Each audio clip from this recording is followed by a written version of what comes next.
Alright, welcome everybody to another bit of boxing transmission slash film analysis. This is your host Mr. BDA, and I'm glad that everybody could be on board for this one. You already know what we're going to talk about. Wilder Fury 3. Let's assume it's happening.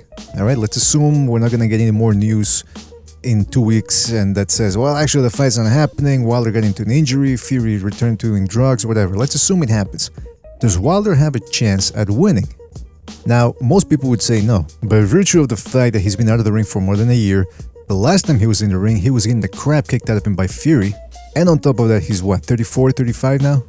So there's that feeling that he's not going to be able to do anything to Fury coming in here. And of course, well, let's not forget that technically he's one of the worst heavyweight champs in recent years. He got by on speed and power, and that's about it. And although I've outlined his flaws many times over on this channel, I will rarely make a criticism unless I have a resolution. And in this video, we're gonna outline a path to victory for Wilder. It's a long shot, but he's got the punching power and the quickness to make it work. So without further ado, let's get to it. First of all, when it comes to the age, 34, 35, that ain't really old in heavyweight terms. In the heavyweight division, fighters tend to have a little bit more slack in terms of how long their career can go on for. And he's still very quick, quicker than most heavyweights, quicker than Tyson Fury, I dare say, especially if he keeps that weight light.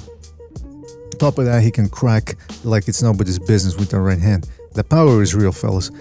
So that puts aside all this worrying about the age. We won't really know for sure until he steps in there. And by the way, this could be his last fight. He might be going for broke. So 35, 36, 37, they really don't matter when he's got one foot out the door.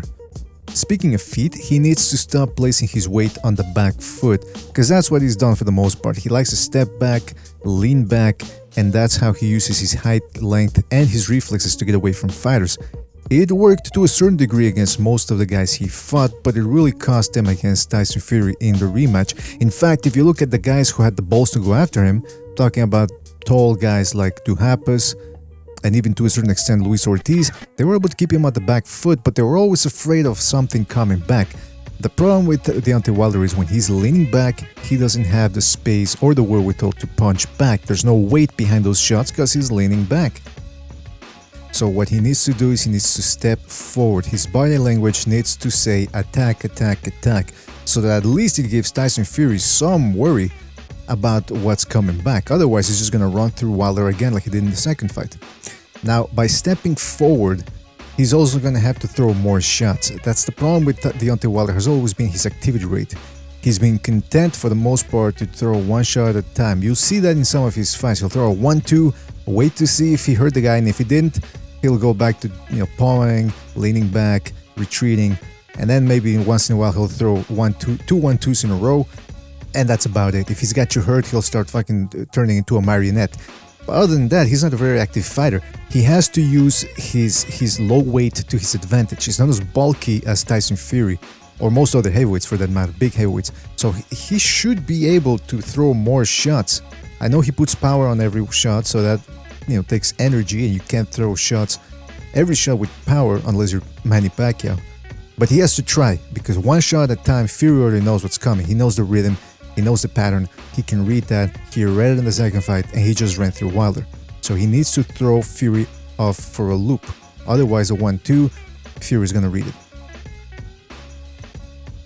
And you know what? He needs to maybe fight coming forward a little bit too as well. Because, listen, there's two scenarios here. Either he turns into a master boxer, and all of a sudden he can catch Fury with check hooks, and he can do the lean back counter, and he can keep Fury turning, which again, do you really think he's going to be able to do that within a year? I don't, he couldn't do it for what, 15 years or however long his career has been. Now all of a sudden inside the span of a year he's going to be able to do that? Doubtful. But let's, keep that as a possibility. The other likely possibility is that he's not going to be able to do that. He's going to have to fight coming forward a little bit, because Fury, you can tell he's going to try to close the distance. He doesn't want to give Wilder the distance. And Wilder, like I said, he can't box all that well off the back foot. So he needs to fight coming forward. Yes, he's going to crash into Tyson Fury, who's a bigger, more powerful guy. But at the same time, if Wilder can't keep him off him and he can't turn into a master boxer, he's going to have to come forward. He's really out of choices, here's what I'm trying to say. He's going to have to fight coming forward. And if that drains him, well, it's better than just retreating and not being able to land anything, because when he's backing up, he just swats at his opponent. There's, no, like I said, no power behind it. So at least coming forward, he gives himself a slightly better shot than just backing straight up. The other thing he needs to do is, like I said, up the rhythm, he needs to jab, jab, jab. He needs to, first of all, throw more meaningful jabs. Now, the problem with Wilder is that when he does throw his jabs, he tends to drop the hand. He doesn't pull it back straight up, which is a problem. But then again, look, at this point, he's not going to be able to retool, all right? So the simplest thing is to, okay, if you're going to throw the jabs the wrong way, at least throw more than powerful, because that's going to keep Tyson Fury occupied. And he might even score a couple of points along the way. So just keep throwing that jab, keep throwing that jab, keep Fury occupied. Anything to keep Fury away from looking for that right hand, because that's already really what Wilder at this point has. All he has is that right hand. So Fury already knows that.